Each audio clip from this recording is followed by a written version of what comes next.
इस वीडियो में बात करेंगे प्रपोजिशंस ऑफ एजेंट के बारे में। तो इसकी एग्जांपल और इसकी डेफिनेशन जो है वो मैं आपको इजी वे में कंसेप्ट बहुत इजी से समझाऊंगी। तो डेफिनेशन आपके सामने है, prepositions which act as an agent between noun and usually verb noun as a prepositions of agent.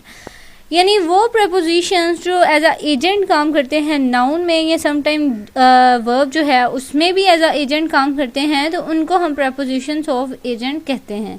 जैसे कि बाय, विद, इस तरह के ये जो होते हैं प्रपोजिशन, इनको प्रपोजिशंस ऑफ एजेंट कहते हैं। एग्जाम्पल आपके सामने है, होमवर्क वॉज फिनिश्ड बाय मी। यहाँ पे बाय जो है वो यूज़ हुआ है डिस्क्राइब करने के लिए कि मुझसे होमवर्क जो है वो फिनिश्ड हुआ है।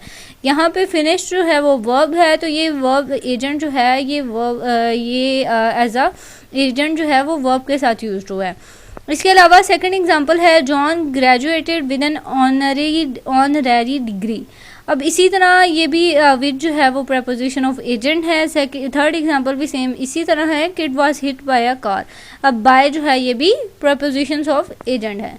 तो बहुत ही इजी सा कंसेप्ट है प्रपोजिशंस ऑफ एजेंट के बारे में। आई होप आपको क्लियर हो गया होगा। Thank you so much for watching. अगर वीडियो अच्छी लगी तो इसे लाइक और सब्सक्राइब ज़रूर कीजिएगा, और अगर इससे रिगार्डिंग कोई क्वेश्चन है तो वो आप कमेंट सेक्शन में पूछ सकते हैं।